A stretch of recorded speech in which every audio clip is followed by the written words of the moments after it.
Hey, what is going on, guys? This is Jake at That Fit Friend, and today I'm reviewing the Adidas Trainer V, or 5. So right out of the gate here, I was trying to look up, how do you pronounce this shoe? Is it Trainer 5, Trainer V? Because there's not a lot of consistency online about this. There's barely any published content on this model. And when looking into prior iterations, there's a Speed Trainer 4 from Adidas. However, there's like no Trainer 4 that uses Roman numerals. So I'm gonna go with V. If it's 5, just correct me in the comments. I hate getting the names wrong, but at the end of the day, it kind of is what it is in this case. So my first pro with this model is that it is a pretty strong performer for being under $100 USD, especially in the context of lifting and a little bit more versatile training. So one of my favorite things to find when reviewing shoes is models that perform really well across the board that I can recommend for folks who want to spend less than $100 USD. Not everybody wants to drop a ton of money on training shoes, which is totally understandable. So finding models that I can safely recommend based on their performance is always a good thing for me, because if you are trying to save as much as possible, I want to make sure that I recommend models that actually perform pretty well and don't just die out on you in a couple of months. So if you want a shoe for lifting and more general workouts, this is a pretty good model, and it comes in at $80 USD.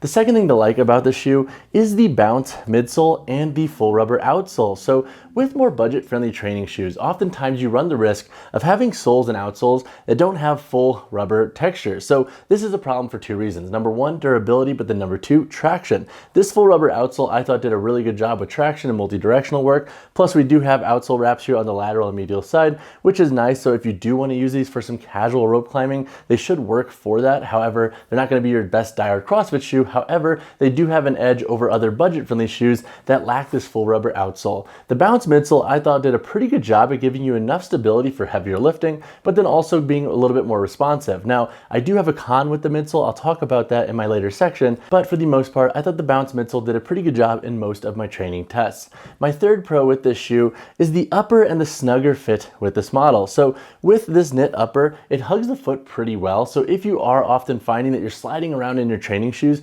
that could be a good thing for you with this model, because it is designed to have a snugger fit. There's less volume through the forefoot and midfoot, so it does hug the foot pretty well. However, I do have a con with this as well. I'll talk about that in a second, but I do like the upper when it comes to a foot security standpoint and more versatile training and more dynamic movements. I think this shoe does a really good job at staying in place with different exercises. But now let's talk about a couple of cons I have with this shoe. So two cons that I have with this model is, number one, they could be pretty stiff and tough to break in. So this is definitely a training shoe that's gonna take like a week or 2 weeks of good workouts to really break them in and get them feeling better. Once you get to that threshold, they do feel better. However, just note that when you are first putting them on, it's likely gonna feel a little bit snug up here in the toe box. So right around the base of the toe, once you break in this foam, it feels better. However, out of the box, it can feel a little bit stiff. And with this lower volume upper, it can feel a little bit restrictive. So if you put these on and you're like, oh my gosh, just note that it will pass, or it should pass at that. This knit should stretch out a little bit. This foam midsole should break in a little bit more,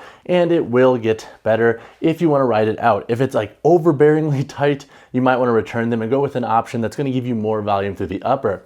The second con that I have with this shoe, and this is speaking of the upper, is with the low volume upper and the snugger fit of the shoe, while it's great for foot security, it's not going to be the best for folks who need a high instep in their shoes or for folks with higher arches. Because the insole in this model also doesn't really come out that easily, I worry that if you do need custom orthotics, or if you do need more volume in the upper of your shoe, this model is going to just feel way too restrictive for you. So I don't think that the shoe is going to be the most inclusive when it comes to sizing. So that is definitely something to keep in mind with this model, is that with the lower volume upper, you're going to have a nice secure fit. However, that's not going to align with everybody's foot anatomy. So in discussing the performance of this model, I'm going to break this section into a few different parts. I'm going to talk about lifting, versatile training, shorter runs, and then daily wear.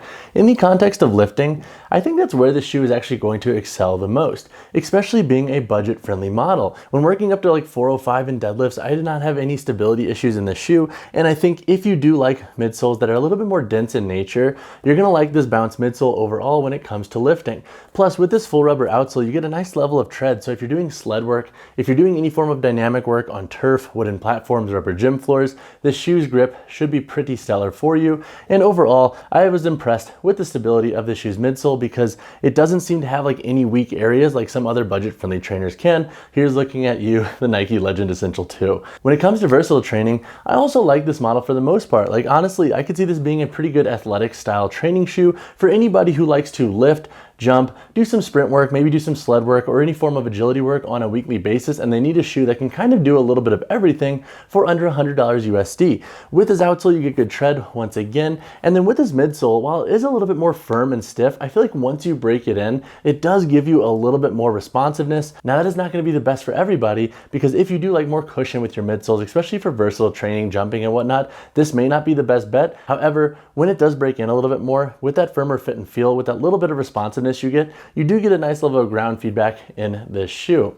When it comes to shorter runs, this model is okay. Like, will it work for a mile or two here and there? Yes. However, with its firmer ride, I would say that most are probably going to find it pretty uncomfortable. But if you want to do like some sprints, some interval work, or tack on a mile or two pre or post workout, this model should be just fine at that. It's not totally unbearable like something like the Nike Metcon 8, but definitely keep in mind that this is going to give you a firmer ride compared to other training shoes that have thicker or more cushioned midsoles. When it comes to daily wear, I would say actually pass on this model, and that's kind of a bummer because the shoe almost does really well at performing across all these verticals.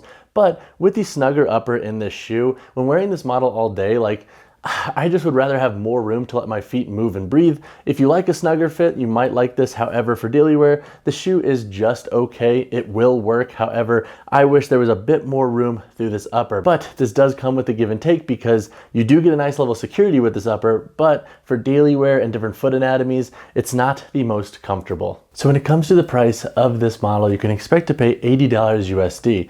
Now, personally, I do find that price point pretty fair for the shoe.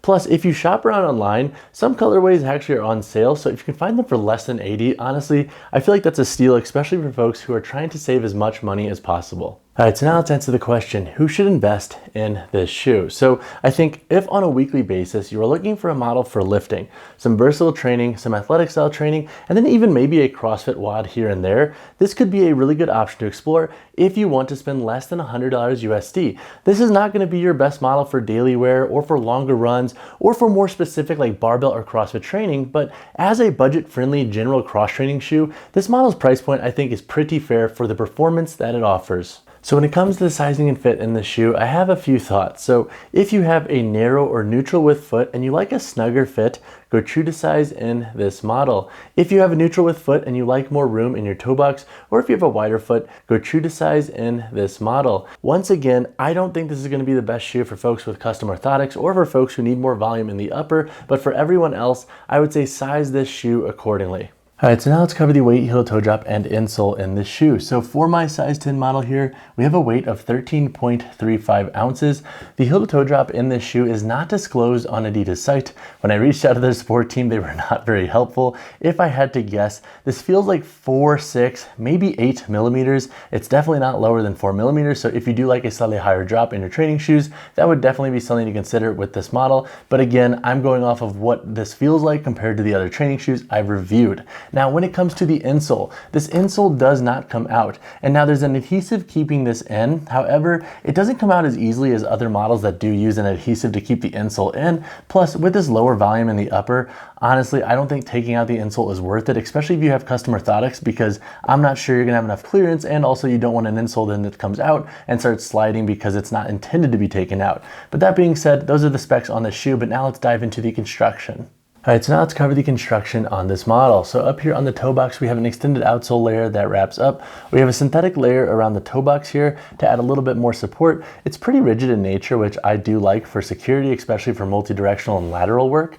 Looking at the upper construction, we have a knit upper with Adidas branding here on the lateral and medial side. Back here in the boot, we do have additional padding. I don't think heel slip is going to be an issue in this model either. And we have an external heel tab. Looking at the midfoot, we have 6 core eyelets that wrap up with the 7th back here for lace lock. We do have an internal loop lacing system down here on the bottom 2 eyelets, and we do have a loop here in the tongue for tongue security. This tongue is not gusseted, but I didn't have any issues with this tongue at all. Plus, we do have a mesh tongue here, and it sits pretty wide, so it does hug the foot pretty well, especially when the laces are fully tightened.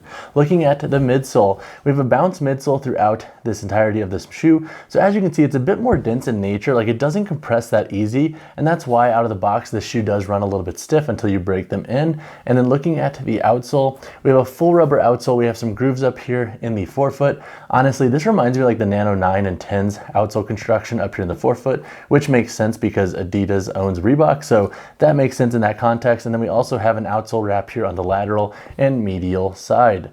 Once again, the insole in this model does not come out, and overall, that's pretty much the gist of the shoe's construction. If you have additional questions on this model's construction, drop a comment down below. Alright guys, that wraps up my review of the Adidas Trainer V5, whatever this model is. If you have additional questions on this shoe, drop a comment down below or reach out to me personally, whichever you prefer. Honestly, I have been pleasantly surprised with the shoe's performance, so definitely hit me up with questions if you have them. But as always, drop a like on the video, subscribe to the channel. I will see you in the next one.